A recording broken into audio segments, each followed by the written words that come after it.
The following program, Normal Show Live, is intended for responsible adults only. We advocate for the repeal of marijuana prohibition for adults. We discuss the science, culture, and controversy about America's marijuana laws. We do not advocate or encourage any illegal activity and advise all listeners to learn their state and federal marijuana laws by visiting NORML.org, NORML.org. Opinions and claims made by guests and advertisers of Normal Show Live are their own and do not necessarily reflect the philosophy and policies of Normal. Listener discretion is advised. You take a seed, you plant it, you grow it, you dry it, you roll it, you smoke it. You take a seed, you plant it, you grow it, you dry it, you roll it, you smoke it, and it goes down smooth. Hey! Spanning the continent to bring you the truth about cannabis and marijuana law reform. I smoke pot and I like it a lot. From the promise of legalization.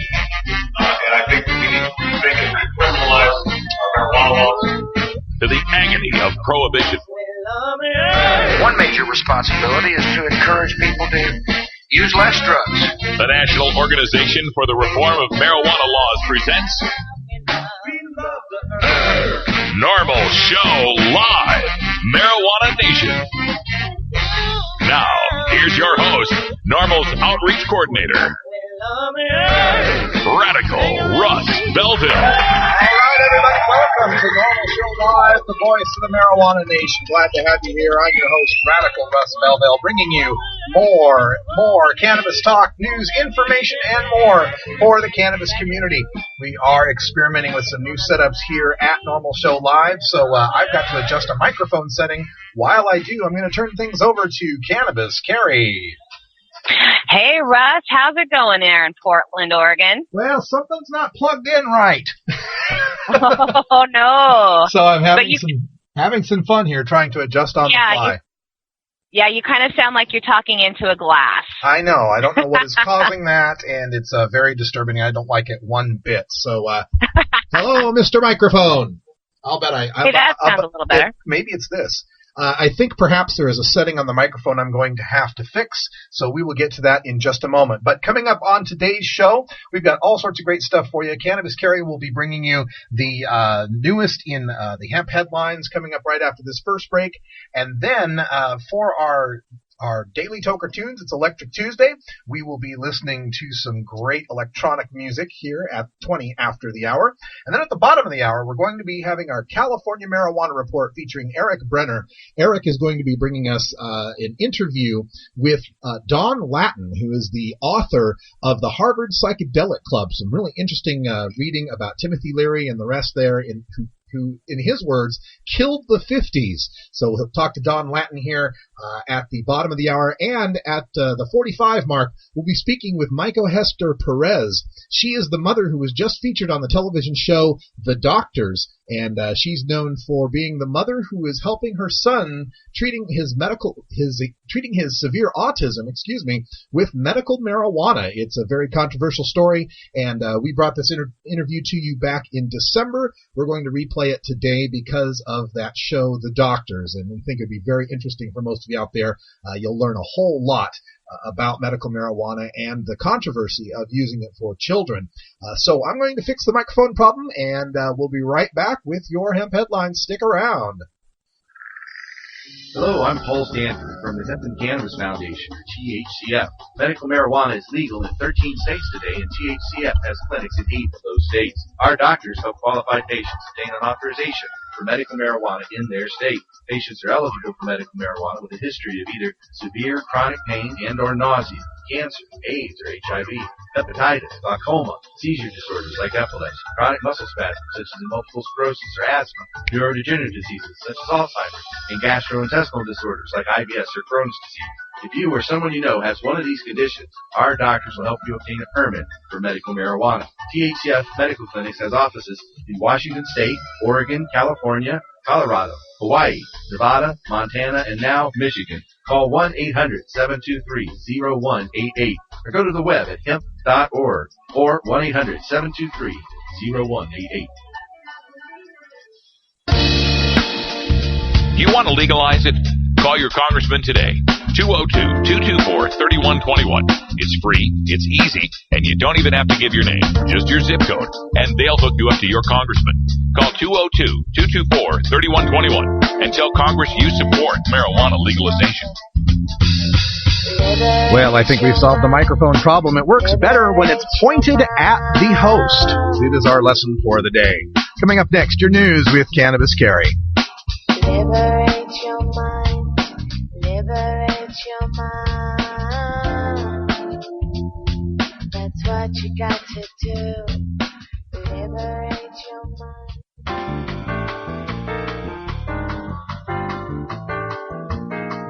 Medical marijuana, industrial hemp, consumer cannabis. It's time for this week's Normal News with Cannabis Carry. The Los Angeles Times ran an article today that looks at the DARE program and its failure to talk a generation out of trying marijuana. DARE, or Drug Abuse Resistance Education, is a program for grade school children designed to keep them from experimenting with drugs. The article follows an op-ed piece written by DARE chairman Skip Miller about the harms that society would endure if we legalized cannabis. Miller states the DARE program has been a success in protecting young people against the horrors of addiction and drug abuse. Miller lays out two arguments for prohibition. One, that any tax revenue would fall short of all the money it would take to cover the new issues raised from abuses. Miller contends that for every dollar we receive in tax revenue, we would have to spend $8.95 to clean up what Miller is calling the tragedy of abuse. He gets this figure from alcohol and tobacco tax uses, plus his added in and completely debunked gateway theory. Every marijuana smoker who is now going to try marijuana under a legal system will most likely try other harder drugs, and society would have to pay for that. The other reason he states is that cannabis is in itself not a benign drug if you consider that it is 4 times more potent than the 1970s weeds you tried when you were a kid. Thankfully, the new piece in the LA Times points out that anti-drug groups like DARE refuse to acknowledge that today's marijuana prohibition causes the same problems as alcohol prohibition did in the 1920s. DARE has been deemed ineffective by the National Academy of Sciences back in 2001 and has been placed under the category of ineffective programs by the U.S. Surgeon General. The Government Accountability Office reported in 2003 that there are no significant differences in illicit drug use between students who received DARE and students who did not. Well, I have to just echo what's being said in the chat room by Verde Pache. DARE, so you know what drugs are while your parents still trust you with money. Yeah, that's a pretty good one. The DARE program's been shown to be completely ineffective in helping to reduce teen drug use. In fact, some studies have even shown that the kids that had been exposed to DARE were more likely to try marijuana and other drugs, and so many of them cited DARE as the first time they'd ever had any contact with drugs, was when a police officer in a DARE class came in and brought them in front of the whole class. So the DARE program has been ineffective. It's been shown to be so. And just a couple of the things that this DARE spokesman brings up, this tragedy of abuse figure. This is a common bit of prestidigitation by the prohibitionists here, trying to work some magic with the numbers. They like to take the numbers from alcohol and tobacco abuse and cast those as what would be the same thing to happen if we were to re-legalize cannabis. The idea here is, well, we tax alcohol and tobacco and we raise X amount of dollars, but when we look at how much alcohol and tobacco cost us, in sick leave days and productivity and drunk driving wrecks and extended hospital stays for bronchitis and cancer, etc., when we add all that up, it costs society a whole lot more than the X dollars that we brought in taxes. And that's absolutely true when you're talking about alcohol and tobacco.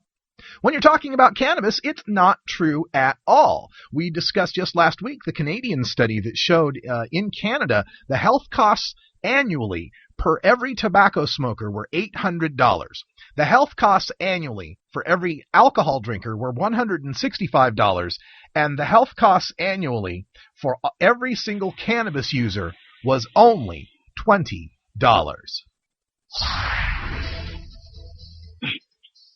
And We are going to talk about what happened yesterday on the YouTube tragedy. Last Wednesday, during the annual State of the Union address, the internet titan YouTube hosted a Google moderator series that allowed viewers to submit and vote on questions in response to President Obama's address. Now, the same type of event was held between YouTube and Obama before he took office. For the second time in a row, marijuana legalization topped the list of questions that internet citizens wanted to ask President Barack Obama. Now, many advocates are still feeling the sting of what President Obama said to us when we issued this question to him last time. When asked online what question the country wanted to ask him directly, the number one question that people wanted the president to answer was the question about marijuana legalization. No one really expected him to say he was for legalizing cannabis for adults to use, but with the president admitting to smoking marijuana in his 20s, his platform for change, and his statement in 2004 that the war on drugs was a terrible failure, advocates were hoping he would have something intelligent to add to the discussion.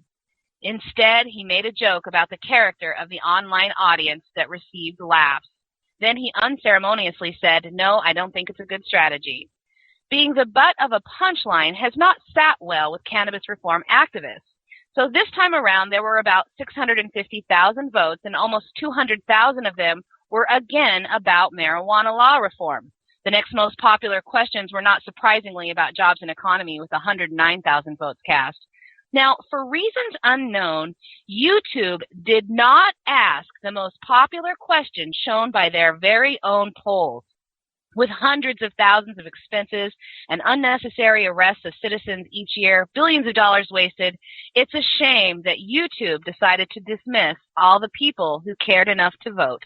Yeah, I think President Obama forgot that the online community is a lot of the reason why he got elected to be president. He ought to not be so quick on dismissing our concerns, especially when you look at the fact that every time this question is asked, when people are given an anonymous and easy way to ask a question of their government, it keeps coming back about legalization of marijuana or industrial hemp or medical marijuana. This is an incredibly popular topic. It's not because the internet is littered with stoners, and it's not because NORML has orchestrated some grand campaign to flood the internet. It's because real people, really care about this from all walks of life, from all age groups, from all demographics. Now, I'm going to try to play that video that Carrie referenced. This is we call it the chuckle. This is the first time that President Obama had to address the question. He actually addressed the question, even though he laughingly dismissed us. This time, with this YouTube forum, he didn't even address the question. New technology here. Let's see if this will work. I'm going to switch over to that one right now. Will it work?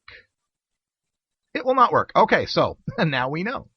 But yeah, Carrie, thank you for that story on the YouTube information. We're just going to keep pushing. And remember that the change is not going to happen at the federal level. Forget about getting President Barack Obama on board with this. He's just not going to do it. This is going to happen at the state level. So support the reformers, your local NORML chapters and others at the local level who are trying to make a difference here in ending adult marijuana prohibition. And we really are going to a hemp headline for this story. U.S. imports industrial hemp, but it does not allow farmers to grow it. In Wisconsin, farmers are now hoping that they soon might have the option to grow industrial hemp under a proposal that has finally cleared the Assembly Committee on Agriculture. State Representative Phil Garthwaite's Assembly Bill 2006 was originally written last year to create a legislative study committee to examine the issues surrounding hemp cultivation. However, an amendment proposed by several Assembly members instead allows the State Department of Agriculture, Trade, and Consumer Protection to license industrial hemp growers. According to Representative Garthwaite, it isn't a solution to improving the farm economy, but he says it could be another option for producers. With so many products that contain hemp on store shelves around the country, clothing, paper, food, cosmetics, lotion, building materials, fuels, and even auto parts, it is crystal clear that there is a market for industrial hemp in the states. Currently, 9 states have removed legal barriers to the cultivation of hemp, and 16 states have passed resolutions easing restriction on research or cultivation. State Representative Chris Dano, a supporter of the Wisconsin bill and a former police officer, points out that you cannot get high smoking hemp. To him, the bill is simple, a good solid crop for the struggling upper Midwestern farmers. He points out the irony that it is legal to import it, but not legal to grow it here. The issue now is, will the federal government, who considers hemp a drug, relax its policy now that 26 states think industrial hemp can be a viable industry for our struggling farmers? Well, I tell you, I wish they would relax us a little bit. One thing that's more infuriating than anything else on this war on certain American citizens using non-pharmaceutical, non-alcoholic, tobacco-free drugs is that industrial hemp is banned. That's just the silliest thing that you could possibly imagine. We ban something that's not a drug because it's related to something that is a drug. It's a very strange thing, and I just wanted to bring up the high-def camera here so I could show people. I always wear these hats for the show, and they're very famous, marijuana leaf cap, and it's 100% hemp. This is a 100% hemp hat. I'm going to see if I can get the label up here. It's made by the New York Hat Company. This one originally here, and let's see if we can get the tag.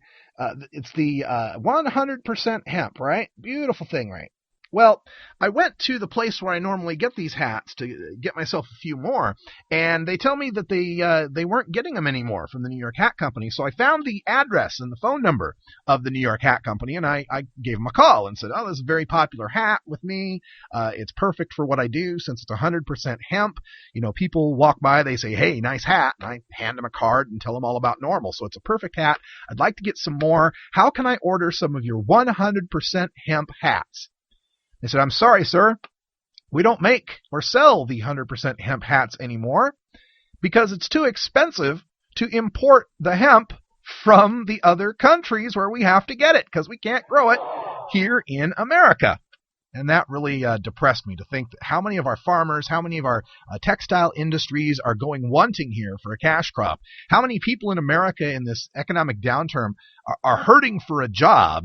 And here is $1 billion cash crop, according to Popular Mechanics back in the 1930s. $1 billion cash crop just waiting for us to come to our senses and legalize. It's just ridiculous. I've always had a big issue with that. All right, now coming up later on in the show, we are going to be playing, coming up next, your Daily Toker Tunes, featuring Electric Tuesday music from Sarah Kant. She's brought some tunes for us to play for you.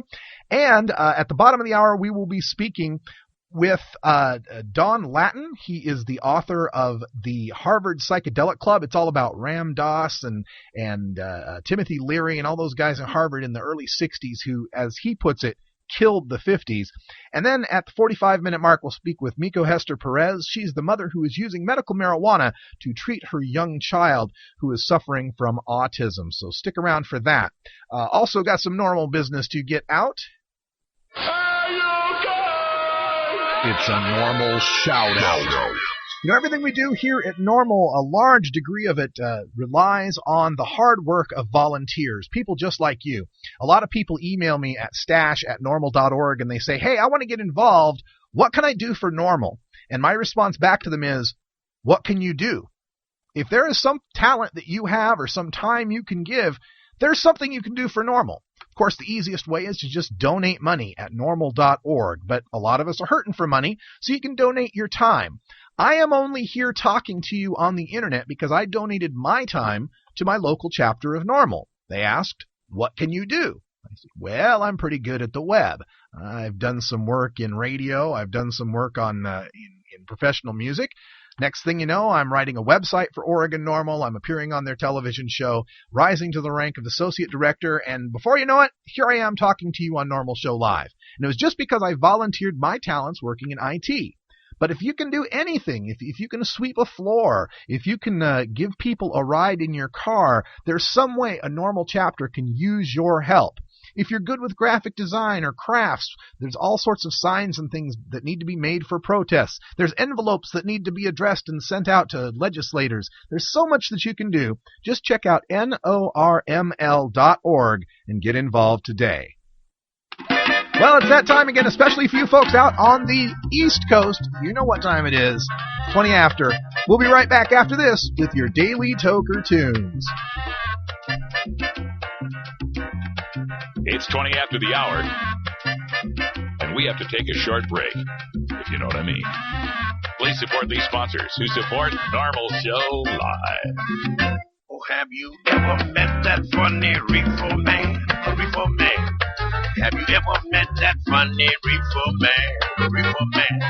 If he said he swam to China, he would tell you South Carolina. Then you know you're talking to that reefer man.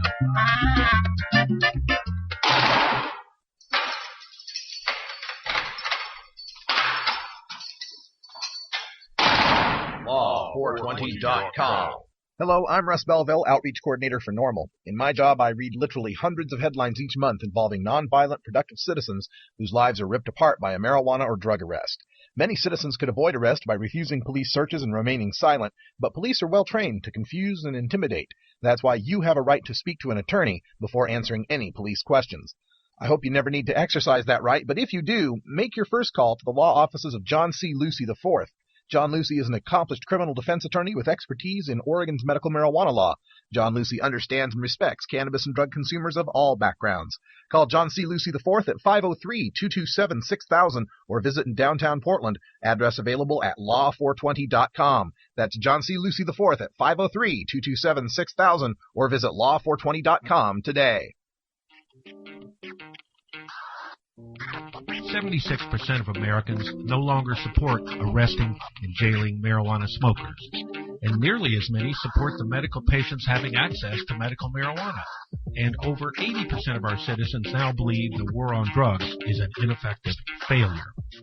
So the question is, when will the government's misguided war on adult marijuana smokers finally end? When? Simple.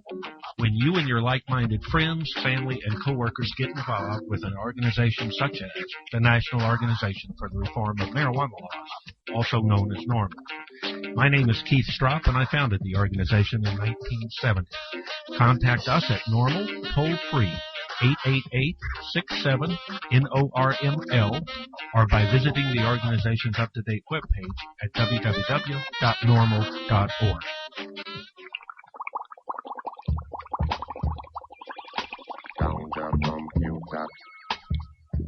It's time for your Daily Toker Tunes, the best in 420-friendly music from all genres that uplifts, entertains, and informs the public. Our PodSafe music is donated by freedom-loving musicians who support our goal of ending adult marijuana prohibition. Today we bring you tunes for Electric Tuesday, our segment featuring the best of modern electronic music in the genres of dance, new age, house, and electronica. Brought to you by Sarah Kant Photography. If you'd like to submit your song to be played on Normal Show Live, send it to us at stash@normal.org. Now, here's some great independent marijuana music for today's Daily Toker Tunes. All right, we're going back a bit with this one. We're having trouble getting in touch with Sarah out in Boston, so we're going to pull one from the archives. This is a tune from a group called Slotty Bandit. Yes, Slotty Bandit. And the song is called Mary Jane.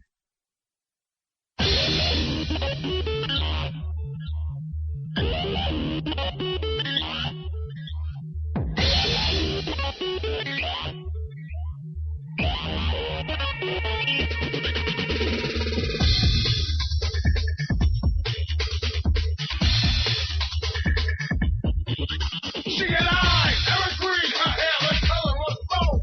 Mary Jane was her name. I inhaled, I chose. Her love filled my lungs. My eyes began burning. Bitter taste on her breath was yesterday's journey. Now free from my conscience, my vision still blurred. She spoke every word, but her silence I heard. Arrogance all around her, conceived with sin. Mary Jane, my addiction, her lips let me grin. Mary Jane, she's so vain. So Mary Jane, release the pain.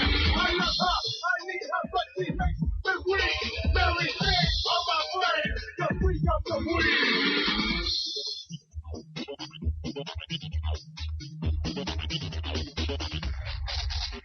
Her sex, adolescent, temptations to throw. Mary Jane, on my brain, before her for roll. Her arms taking roll, I relax in her fire. Moisture on her lips, display my desire. The force of her tongue, slowly enters my lungs. Present, nice and fun, 1, 2, 2, 1. We make love so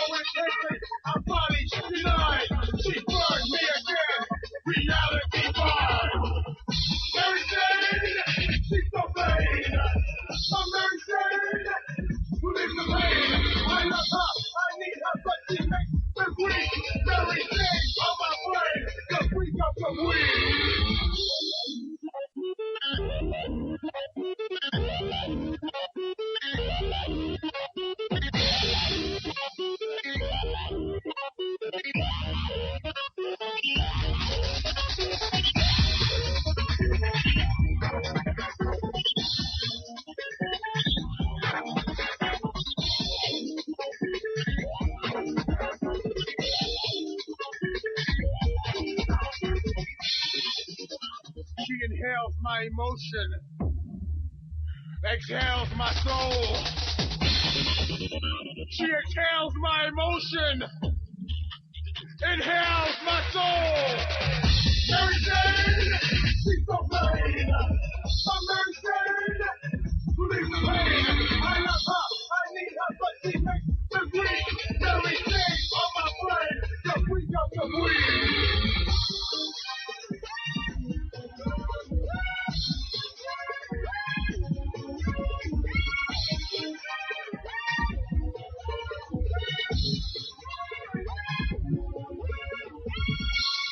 She had eyes evergreen. Mary Jane, my addiction. Her sex, adolescence. Reality fiction. Mary Jane, why be so vain? With Mary Jane, somewhere train. Why I love her, I need her, so she makes me weak. Mary Jane on my brain, the freak of the week.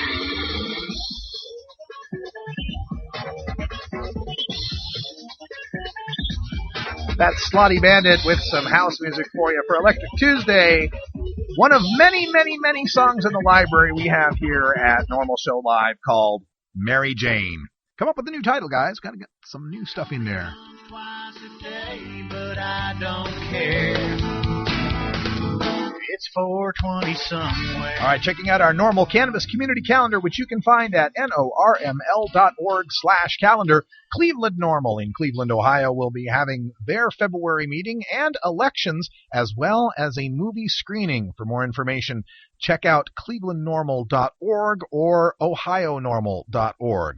Also on Thursday, University of New Hampshire Normal is having their meeting at MUB Room 334. For more details, check out the calendar. And also on Thursday, Philly Normal is having their open meeting at the A Space, 4722 Baltimore Avenue. They meet on the first and third Thursdays of every month. Check out Philly Normal for more details. This weekend on Saturday, February 6th, there is a normal meeting for Miami Valley Normal of Ohio. Check them out in Cincinnati at mvnormal.org. Kansas City Normal will be having a meeting on Saturday, a public meeting at 4010 Pennsylvania Avenue. Check out kcnormal.org. And also Kansas City Normal would like you to know about Winterfest 2010 taking place at 2700 Broadway in Kansas City, Missouri, with plenty of bands. They will be tabling there as well. And next week on Monday, February 8th, the Southwest Michigan Compassion Club is meeting at 403 East Front Street in Buchanan, Michigan, for medical marijuana patients. For more information on all of these events, please check out the Normal Cannabis Community Calendar at norml.org/calendar. On the road again. Hi, this is Willie Nelson. Friends, it's time we legalize the responsible use of marijuana and stop treating marijuana smokers like criminals. We're destroying the lives and careers of hundreds of thousands of good, hard-working Americans every year in this country for no good reason. There's absolutely nothing wrong with smoking pot.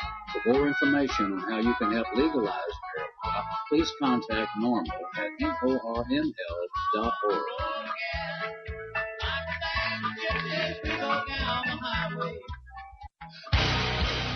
Starfish Designs, makers of the original Gandalf. I'm Radical Russ, and when I want to relax, I always have my 17-inch long original Gandalf from Starfish Designs nearby.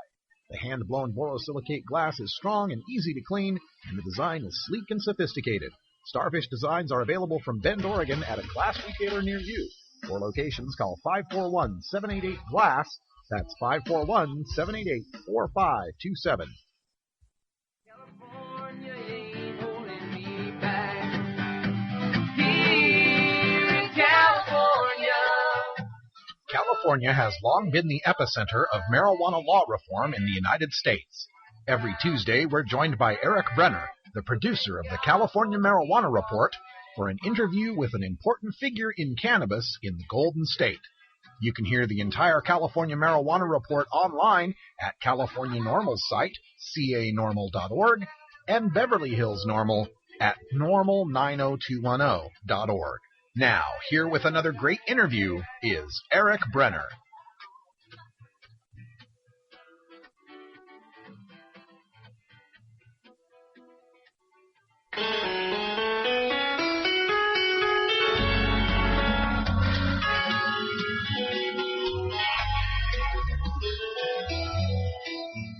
few minutes with author Don Lattin. His new book, The Harvard Psychedelic Club, How Timothy Leary, Ram Dass, Houston Smith, and Andrew Weil Killed the 50s and Ushered in a New Age for America. Don Lattin, welcome to the California Marijuana Report. What exactly do you mean these men killed the 50s? Well, these guys came together at the very beginning of the 1960s at Harvard in the fall of 1960, and it really was a turning point. It just happened to be the beginning of a new decade. But for many of us, I think we associate the 50s with conformity and consumerism and Dwight D. Eisenhower and the whole post-war materialist, let's get a nice house in the suburbs kind of thing that's going on. And of course, it all changed in the 60s for a lot of people, not for everyone, of course. And these four guys and the movements that they started around spirituality, holistic health, things like that. I think it really set the tone for what happened, what we see later on in the decade. Don, one of the things you do in your book, The Harvard Psychedelic Club, is you take these early LSD experiments that these four men were part of, and you tie it into today's political landscape. Talk to me about that and how from these early experiments back in Harvard, we now have medical marijuana. Yeah, well, one of the things that these guys were doing, and researchers before them, is they were studying, legitimate medical, benefits for all kinds, not for marijuana back then, but for LSD and for psilocybin and mescaline and other psychedelics. And unfortunately, a lot of that research to the real, psychological and beneficial uses of these substances was stopped. I think largely because Timothy Leary got so out of control and prompted such a backlash, not just against street use and the larger war on drugs, but against legitimate, serious scientific research into these substances. So when it comes to marijuana, I think we're seeing the times changing now with marijuana and also with psychedelics at universities across the country, including Harvard, where you're seeing government-funded research for the first time in almost a half century. So while things are loosening up a bit on the marijuana front, there's also some hopeful signs for some of these other substances. Andrew Weil, he's made a real name for himself the last 30 years. He's a multimillionaire from his vitamin line. He now has a food bar line. He is sort of the devil in the story in a lot of ways. In the beginning, what I see his name here appearing at the upcoming Psychedelic Science Conference in San Jose. Has he made amends with this crowd? Well, what he did with Leary and Alpert happened a long time ago, and he was a young and very even then he was a young and very ambitious man, and he admits that that helped him with his academic career, the way he challenged and eventually brought down Leary and Alpert. He's kind of the bad guy in the beginning of the story, but he really does redeem himself in the end. And I have a lot of positive things to say about the work that Andrew Weil has done towards a real reformation and reform of our healthcare system, not just how it's paid for, but getting away from this disease prevention. He talks about getting away from this disease prevention system and really focusing on health and well-being. And I think he's done great work in bringing together Eastern and Western medicine. That's his whole thing. Now, some people, question his business activities, the dietary supplements, whether they're really worth it. And he's made a lot of money, on those selling vitamins. But he's also donated some of those profits to do some other work that I think is very beneficial. So, he's a businessman, no doubt about that. And a proponent of marijuana use. I was surprised actually to see him on that conference because he's really tried. His first two books were about drugs. His first book, people forget this, but his first book was The Natural Mind, which was the premise was that we have this innate need or desire to alter our consciousness like we have for food and sex. And his first two or three books were actually about drugs. But what happened with Weil is they kind of repackaged him and rolled him out for a mainstream audience, more of into a holistic health and well-being market. So he went from being a niche author to a mainstream author. But what really happened is America caught up with him. The counterculture became the culture, and that's why he became so successful, along with he got a new agent and repackaged himself. But no, he's been very, very successful. The name of the book, The Harvard Psychedelic Club, How Timothy Leary, Ram Dass, Houston Smith, and Andrew Weil Killed the 50s and Ushered in a New Age for America. Don Lattin, thank you so much for joining us today on the California Marijuana Report. Thank you.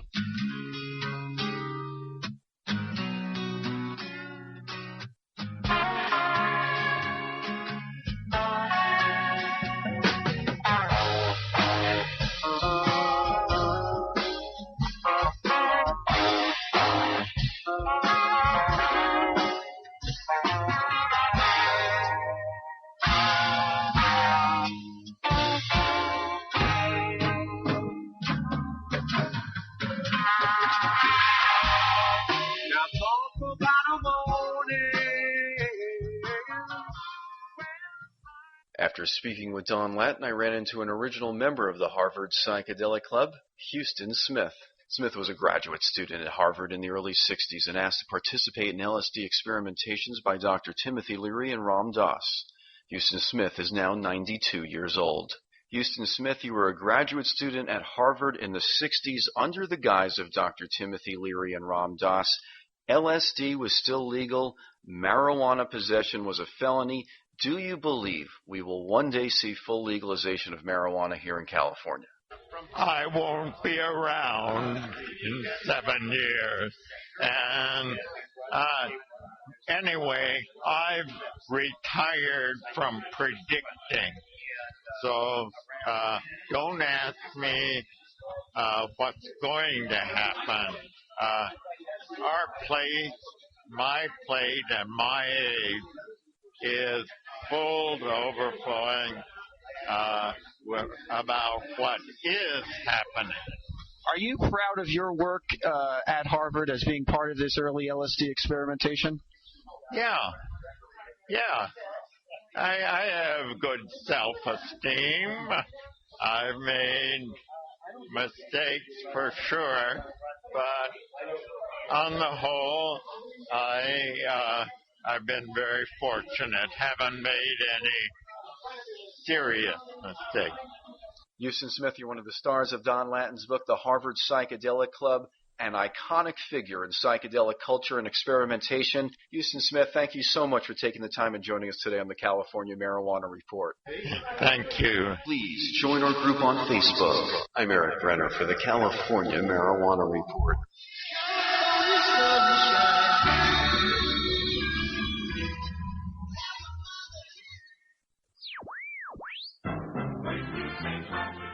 Marijuana and alcohol are the two most popular recreational drugs in America.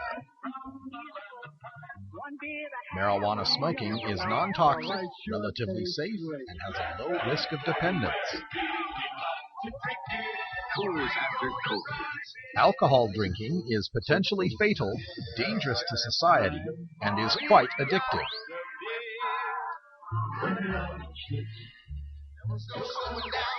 Marijuana is safer, so why are we driving people to drink? That's the question of the new book, Marijuana is Safer, So Why Are We Driving People to Drink? By Paul Armentano, Mason Tvert, and Steve Fox. Visit Amazon.com or ChelseaGreen.com today to order your copy of Marijuana is Safer, or visit MarijuanaIsSafer.com.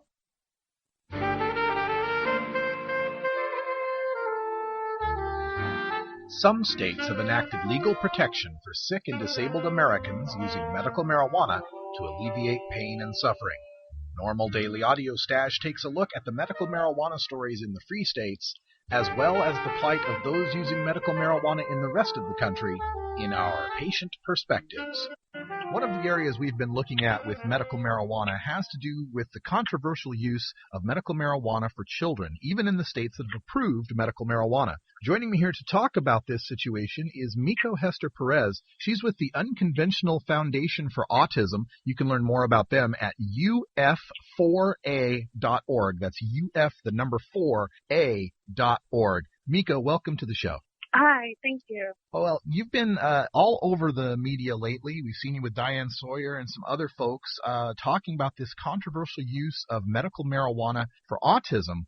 And this is big news in that autism affects many, many people. We've seen the rates of autism, skyrocket over the past couple of decades. So maybe you could give us just a little bit of background. How has autism affected you in your life, and why did you turn to medical marijuana?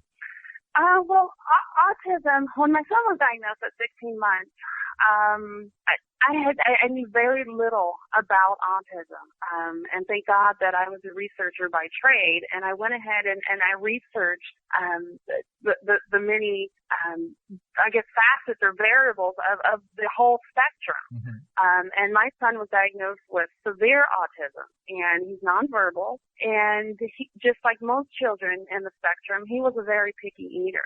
Okay. And I was able to, I was very intuitive with my son, first of all. So I kind of knew what was going to work and what was not going to work. And at the age of 5, he was prescribed certain medication to get in control of his behavior. I mean, living with Joey when he was 5 years old was very, very difficult in our home. How so? I was single. I was a single mother with 2 children. And I was getting a crash course in autism, dealing with regional centers, dealing with school districts, dealing with the politics of autism. And I got with a psychiatrist that had no problem prescribing my son certain medications that you and I, as adults, would think were very harmful. So I went ahead with the medications, and as a result, at the age of 10, he was diagnosed with anorexia and malnutrition. So, in addition to the problems with eating, what other ways did the autism manifest for your son? Was he acting out, violent, have problems with emotional control? What? Kind of describe that for us. Yes, the aggression. My son always felt like he was on the edge. He always felt like he was one step from being unstable. He was extremely unstable. I mean, I had multiple crisis units in my home. I had behavioral direct intervention. We were all working together to figure out how to control his behavior. At one point, my son would run out of our home. The door would be open. He would dart out into the street. Oh my. He would, things that a single mom, I'm trying to hold down the home. And I had a son that clearly was in, dire strait. And I think that the prescribed medications, looking back, I think that they did more harm than good. Oh my. So all sorts of conventional pharmaceuticals you tried on this may have caused more harm than good. Was he harming himself as well? Was there any sort of violent, to himself? Oh, yes. Okay. Yes. He would bang his head. He would bang the walls. He would throw things. He would just like outburst, as a crying outburst. And my daughter and I would have to duck and cover. It was clearly a very, very unpredictable state we were in, and we were just doing the best that we could to maintain. Boy, I can imagine you must have felt overwhelmed and frightened and worried about your son to no end. And did these pharmaceutical remedies, you say they caused more harm than good, they didn't do anything to alleviate these symptoms? In the beginning, and I, looking back, maybe the first year, but he's 5 years old. He's a growing boy. In the first year, we were experimenting with these class 4 medications, and I believe the law enforcement calls them narcotics. We were dealing with medications that if you split in half, we would go to jail. Wow. So, it didn't really hit me until this year. The damage that I don't think I can't blame myself. I blame a community that settled with giving their children. There's a whole protocol of these medications. Sure. So so these medications aren't working like you would want them to, and I imagine at this point you're probably at your wit's end and you're worried about your child, and then you turn to medical cannabis. What led you to medical cannabis, and were you resistant to the idea at first? Well, considering my son was 48 pounds and he was not a candidate for a feeding tube, and the medical community, certain pediatricians could not give me any answers, what was a thought, and I just thought about it. I said, marijuana, and I said, and you know what? I couldn't possibly be the only parent who has, who's about to go online and do search logic for autism and medical marijuana. And as soon as I did that, a very well-known doctor in the autism community, his findings came up, Dr. Bernard Rimland, and his whole protocol is dietary. And in his findings, he says how this is a healthy alternative to the synthetic pharmaceuticals for our children.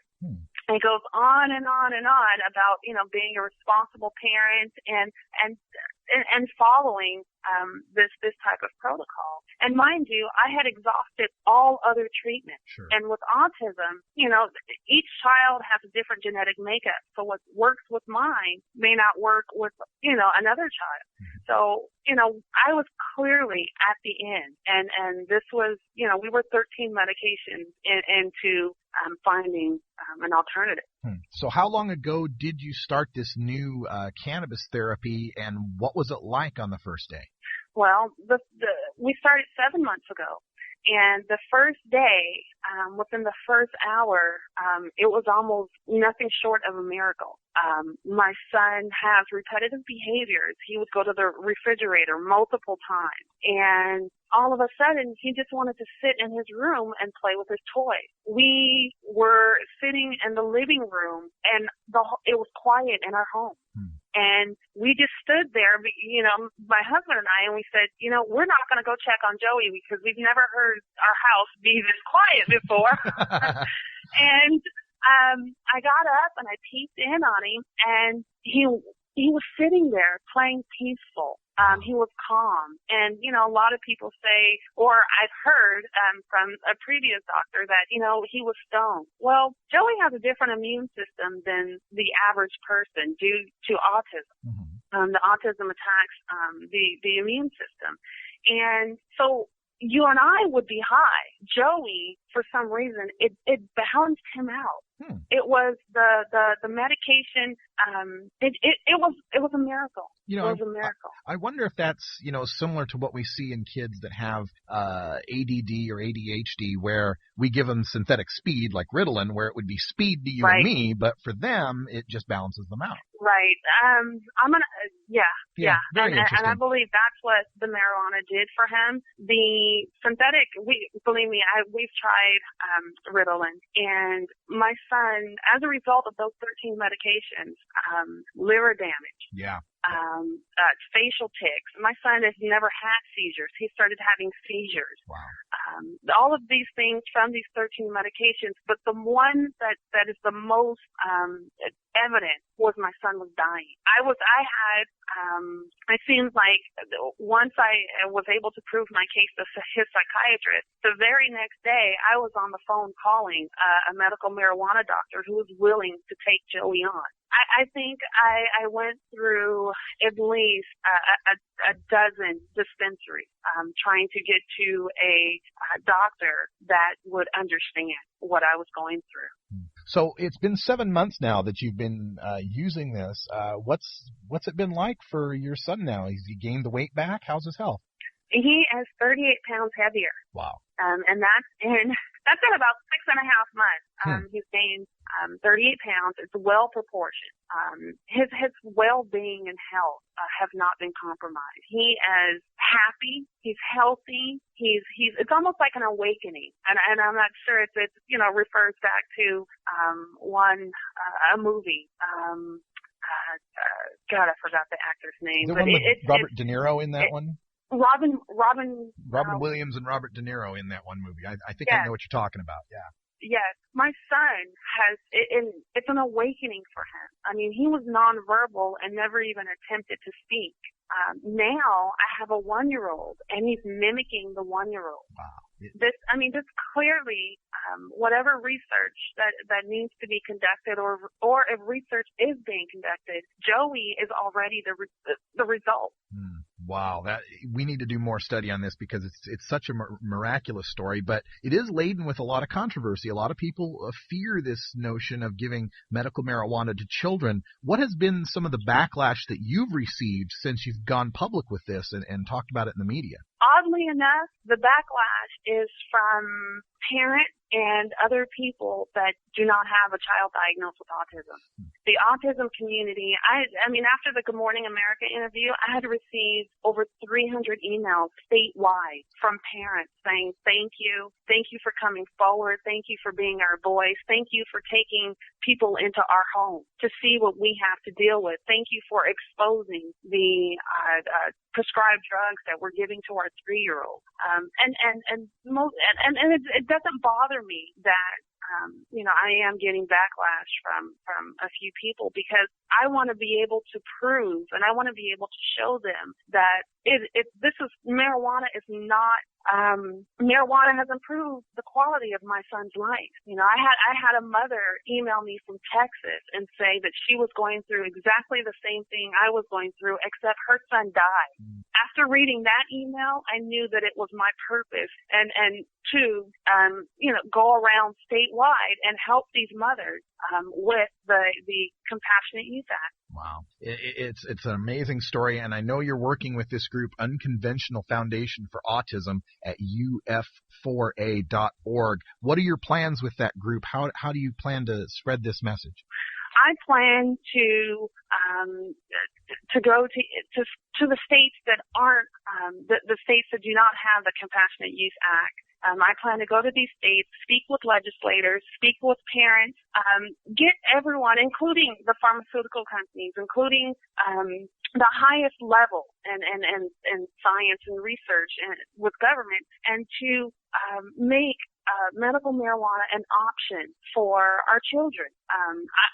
I'm not going to settle for another parent sending me an email saying that their son or their child has passed away because we did not acknowledge the Compassionate Use Act of medical marijuana. Here. You are an amazing and brave woman, Miko Hester Perez, dealing with autism in an unconventional way, but probably the best way you've found so far, and I truly hope that your message gets out to so many people out there. I personally have two friends, a married couple, who have a son with autism. It's not extremely severe autism, but I do have some awareness of what you're going through, so I applaud you. It was a wonderful interview that we had back in December with Miko Hester Perez. This was right after she had done the Good Morning America program, and then, of course, just yesterday, she appeared on the syndicated television show The Doctors, and a lot of folks in the chat room yesterday were talking about that, so I wanted to bring that up, bring that interview back for everyone to talk about a little bit. I'm going to get Carrie back on the line. She's been watching the chat rooms and everybody's reactions to this story. I thought we'd get a chance to talk about this a little bit. Carrie, how was everybody in the chat room as far as this controversial subject? Well, I think that it would be nice if we could ask her a lot of questions. People are wondering if there's any other anecdotal evidence about autism and cannabis, how big her group is, and if I was wondering if she had tried Marinol. I know we have our opinions about Marinol and how lame it is, but I was wondering if she had any experience with that. We'll have to check that out. I'm sure we can get back in touch with Miko and have her on the show again. She was very, very thankful for being on the show and getting the message out. So, yes, folks, if you have ideas for interviews or questions for the people we have interviewed, you can send them to me at stash@normal.org, and we'll bring those questions up as best we can, and we'll get the guests, if they'll show up. We'll be glad to have them here on the show. Also want to remind you that tomorrow on the show is our regular dose of cannabis science. Dr. Mitch Earlywine will be joining us. He's a professor of psychology at the State University of New York at Albany and the author of Pot and Politics, Understanding Marijuana, and The Parent's Guide to Marijuana. We always got a great question and answer session in the chat room whenever Dr. Mitch shows up. Poor Carrie just wears out the cut and paste. Yeah, I love it when Dr. Mitch comes up. Everybody has such good questions for him. I'm always really impressed, and typically we can get to about half of them. That's how many people ask questions. So yeah. Excited for that this week. Yeah, if you'd like to get your questions preloaded, you can send them to Dr. Mitch Earlywine by emailing 420research@gmail.com. That'll get you right through to him, and he'll get some time to research your question. Or you can just come here on the chat. We'll be here 1 p.m. Pacific. Dr. Mitch comes on at 1:30 p.m., so we can get your questions through the chat line. Appreciate everyone hanging out here for Normal Show Live. We're having so much fun here with a bunch of new technology. I am trying to get the technology together to air this show on repeat every odd hour from 8 a.m. to 10 p.m. Pacific. So at 9 a.m. and 11 a.m. you'll hear yesterday's show. At 1 p.m. you'll get the live show that we're doing right now. And then at 3, 5, 7, and 9 p.m. you'll hear the repeat of today's show. Those times are all Pacific. In between, we will get you your daily Toker tunes. We'll randomly play a whole bunch of tunes for you, and we'll also have the song list posted online so you can figure out who played what tune and be able to get a download link for that music for yourself. So on even-numbered hours, an hour of Toker tunes. On odd-numbered hours, a repeat of the most recent Normal Show Live. If you're listening to us on live.normal.org through the Stickum Network, make sure to create yourself a Stickum account and mark our show as one of your favorites. That helps us to rise in the rankings. And also, go ahead and make those friend requests for Normal Show Live. I approve them all. Even the Facebook ones, even though I haven't been there for a while and I know people are complaining. I haven't answered all the Facebook requests. There's like 200. Last time I checked, Carrie, there's like 238 Facebook requests. Don't they have a select all No. or approve all button? No, they don't have a select all. It's like you have to go and you see the first one, you have to click approve, and then another window, you have to wait for another window. You have approved so-and-so and click OK, and then it goes back to your list of 237, and you got to click approve this one. Facebook. Sounds like a good job for an intern, Russ. I know. Can we get an intern for this show? If you're listening to the show and you want to be an intern to click my Facebook accept friends requests, I don't know if you can get college credit for that. But well, I think it's a real-world experience there, though. Come on now. Maybe so. Oh, boy. And also check out Carrie's website at cannabisfantastic.com. Learn everything about the stories that she's been bringing to you here for our headlines every day. Also, we are looking for a Rockin' Friday music editor. Volunteer music editor for Normal Show Live. Here's the basic 4 points that you need to be able to do. A, you have to be able to know how to find pod-safe music. What pod-safe music means is that it's music by artists who are independent and aren't signed up to record labels that will sue us if we play their stuff. So basically, independent artists, you can find them on places like Podshow, Iota Prominent. There's a bunch of websites. If you're interested in the position, send me an email at stash@normal.org. The only commitment we need from you is to find a tune every week and have it uploaded for us by Thursday night so we can play it on our Friday shows. That's our Rockin' Friday shows. Looking for someone with knowledge of rock and roll, metal, jam band, and other rock forms. We'll have a lot of fun with that. Also, tomorrow, Irie Wednesday, you'll get your best of reggae music here on your Normal Show Live. Right after the end of this stream, we're going to have to shut down for just a second. I've got to reboot a few of the programs that run the show, but we'll be right back up with music and chat and the replays of today's show. Cross your fingers. Let's hope I can get it all to work, but I think I can. Thanks for supporting NORML. Join NORML at normal.org and help to end adult marijuana prohibition today. Check out the archives of our show at stash.normal.org, our blog, and the NORML Daily Audio Stash player. Daily Audio Stash is available on iTunes. Until next time, take care of each other, tokers.